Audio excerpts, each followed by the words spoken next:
In the 10th century BC, a very, very wise king, his name was King Solomon, wrote a whole discourse on a book of wisdom known as Ecclesiastes.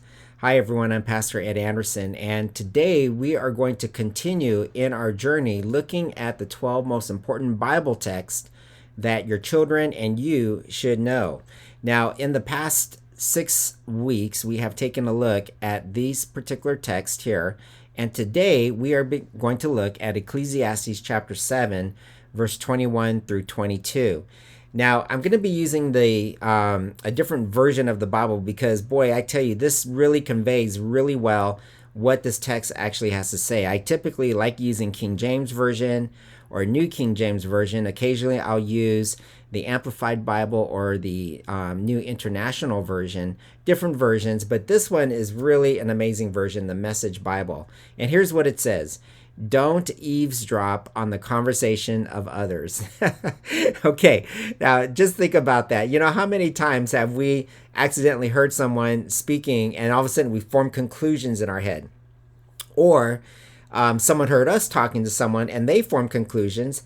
And look at what the text says next. What if the gossip's about you and you'd rather not hear it? Okay, so you know how you don't like to have gossip about you. You hate that. You don't like it when people talk behind your back. Well, likewise, God doesn't want us to talk about people behind their back as well. Because if you don't want to hear it, they don't want to hear it either. Well, take a look at verse 22.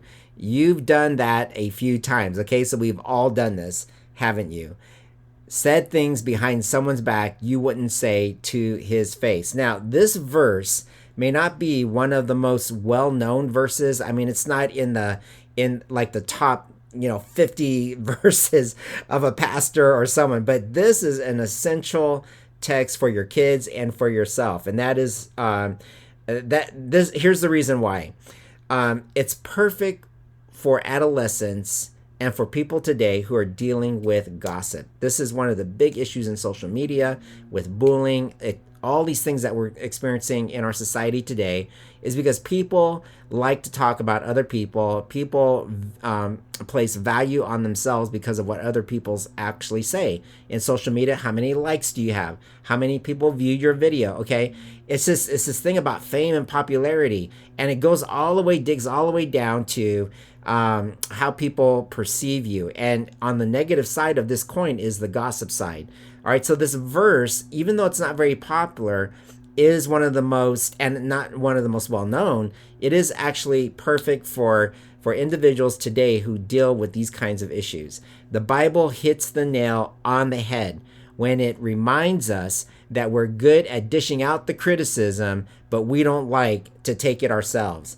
Okay, so this is a very important text for all of us, that we need to recognize that how we're perceived and what we say really matters to other people. So don't gossip because you don't want to have it done about you. And just always, my dad used to always say, just be quiet if you have nothing good to say about anyone. All right, so that's a word of wisdom that I think the Bible, that my dad took from the Bible, and the Bible actually promotes. Ecclesiastes chapter 7, verse 22. Okay, everyone, until I see you again next time, God bless.